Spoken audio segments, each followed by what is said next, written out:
Este corto, titulado La ciencia, el camino del conocimiento, fue realizado para la asignatura Seminario de la Filosofía de la Ciencia y de la Técnica por los autores al pie.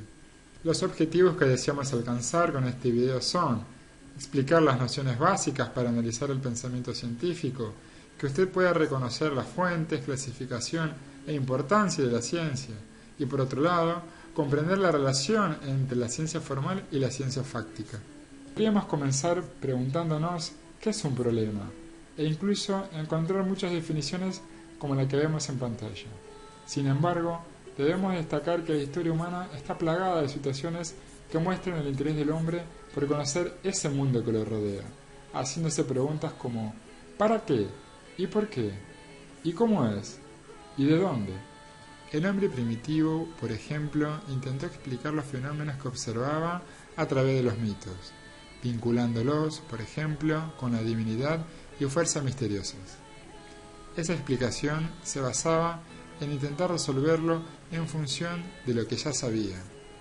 Este proceso de conocimiento es llamado método fenomenológico y su característica más importante es que toma como punto de partida lo dado y eso dado comienza a ser objeto de análisis. En todo conocimiento hay un sujeto y un objeto, como podemos visualizar en la imagen. La función del sujeto consiste en aprender del objeto e incorporar esos aprendizajes. Bernaus señala que el conocimiento es un acto espontáneo en cuanto a su origen, inmanente en cuanto a su término, porque el hombre se hace intencionalmente presente en alguna región del ser. Si analizamos esta definición, nos encontramos con que es un acto que implica una actividad vital, una manera de existir para el hombre, pura contemplación. Conocer es una respuesta vital y original de nuestras facultades cognitivas que reaccionan ante la realidad y de manera intencional se apoderan de ella. Es intencional porque todo conocimiento lo es respecto de un objeto. Podemos encontrar distintas fuentes del conocimiento. La experiencia, que son los enunciados que expresamos que provienen de la acción de nuestros sentidos o cualquier medio sensible. La razón, que es el uso de la inteligencia. La autoridad, este tipo de fuente proviene de un tercero. No somos nosotros quienes lo formulamos. El valor de juicio es dado por ese tercero. Y la fe, que es el conocimiento religioso, que tiene por objeto a Dios, la cual consiste en una firme creencia en la verdad de ciertas proposiciones. ¿Cuál será el producto del conocimiento? La ciencia. Al mencionar la ciencia, debemos destacar que será importante, por un lado, la motivación, o sea, el ansia de conocimiento, la actividad, que tiene que ver con la investigación científica, y finalmente, el producto. Podemos señalar también una definición que nos acerca a Mario Bunge. En esta definición también podemos destacar algunos conceptos.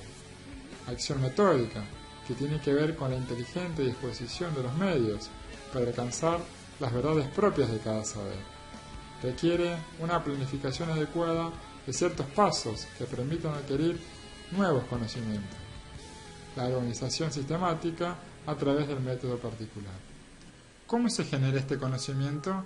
El proceso experimental verificable se desarrolla a través del método científico. Veamos cuáles son sus etapas. En primer lugar, la observación. Observamos y examinamos los hechos que ocurren en la naturaleza y percibimos a través de los sentidos. En segundo lugar, la hipótesis. Elaboramos una explicación provisional de los hechos y de sus posibles causas. En tercer lugar, la experimentación. Reproducimos y estudiamos el fenómeno varias veces cambiando las circunstancias. Y finalmente la conclusión, donde se interpreta la experiencia de acuerdo a los hechos observados. Pero ahora observemos de mejor manera un caso puntual de la realidad para poder entenderlo. El método científico consiste en un procedimiento de trabajo ordenado, en una serie de pasos, con el que se trata de explicar un hecho o evento. Constituye una manera de hacer o contestar preguntas de carácter científico, haciendo observaciones y realizando experimentos. En este video Te lo explicamos con un ejemplo cotidiano. Quizás alguna vez te sucedió que al observar las plantas de tu patio o balcón, notaste que algunas de ellas no lucían del todo bien. Al acercarte, pudiste ver que sus hojas estaban descoloridas y pegajosas, y además en algunas ennegrecidas y opacas. Debido a lo observado y a tus conocimientos previos, consultaste en internet y en libros, buscando información sobre el tema. Luego de analizar la información, pudiste conjeturar que las plantas podrían haber sido atacadas por insectos, como las conchillas, y probablemente también presentaban negrillas, una enfermedad producida por hongos que viven a expensas de las sustancias excretadas por dichos insectos. Para saber si estás en lo cierto, es decir, poner a prueba tu hipótesis, pensaste en obtener un producto para combatirlos. Una vez obtenido, trataste tus plantas afectadas con dichos productos y pasado el tiempo indicado del tratamiento, efectivamente observaste que tus plantas volvieron a verse relucientes, como siempre, con sus hojas verdes y suaves. En función de estos resultados, pudiste concluir que estabas en lo cierto, es decir, respaldaste la hipótesis de que tus plantas estaban infectadas con conchillas y negrillas. Sin embargo, debes tener en cuenta que esto fue solo una evidencia que avaló tu hipótesis. Podrías haber formulado muchas otras e intentado haber probarlas. Por último, todo descubrimiento debe ser válido y para ello es fundamental que se comuniquen los resultados. Clasifiquemos las ciencias. Si bien hay muchas clasificaciones posibles, podemos hacer referencia a la que divide a las ciencias entre formales y fácticas. Esta clasificación se basa según los objetos de los que se ocupan, los enunciados que la componen, su modo de verificación y el criterio que utilizan. Las ciencias fácticas se ocupan de hechos o sucesos, realidades espaciales y o temporales. Su fuente principal es la experiencia. Por otra parte, las ciencias formales constituyen su objeto idealmente en la mente humana y su fuente es el razonamiento. Las ciencias fácticas podemos dividirlas en dos ramas principales. Por un lado, las ciencias naturales, como la física, química y biología, y las ciencias sociales o culturales, como la sociología, economía y ciencia política, entre otras. Entre las ciencias formales podemos encontrar la ciencia computacional teórica, la ciencia de la estadística, la ciencia de la lógica, la ciencia de la matemática, la teoría de la decisión y la teoría de la información, entre otras. ¿Cómo se relacionan?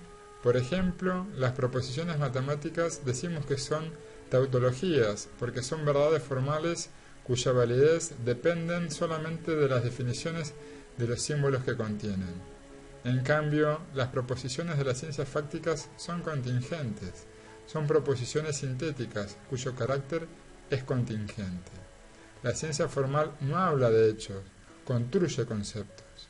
La ciencia empírica habla de los hechos, extrae conocimientos generales para comprenderlos, explicarlos y predecirlos. Los objetos estudiados por la lógica o la matemática, al ser formas vacías, pueden aplicarse a distintas realidades empíricas. ¿Qué pasa con la tecnología? Según Mario Bunge, es más que ciencia aplicada. En primer lugar, porque tiene sus propios procedimientos de investigación, adaptados a circunstancias concretas que distan de los casos puros que estudia la ciencia. En segundo lugar, porque toda rama de la tecnología contiene un cúmulo de reglas empíricas, descubiertas antes que los principios científicos, en los que, si dichas reglas se confirman, terminan por ser absorbidas. La conexión de la ciencia con la tecnología no es por consiguiente asimétrica. Todo avance tecnológico plantea problemas científicos, cuya solución puede consistir en la invención de nuevas teorías o de nuevas técnicas de investigación que conduzcan a un conocimiento más adecuado y a un mejor dominio del asunto. Podemos decir entonces que la ciencia y la tecnología constituyen un ciclo de sistemas interactuantes que se alimentan el uno al otro. Finalmente, podremos concluir diciendo que las ciencias formales ayudan a las fácticas. La ciencia, como indica Mario Bunge, es valiosa en sí misma, como clave para la inteligencia del mundo y del yo. y es eficaz en el enriquecimiento, la disciplina y la liberación de nuestra mente.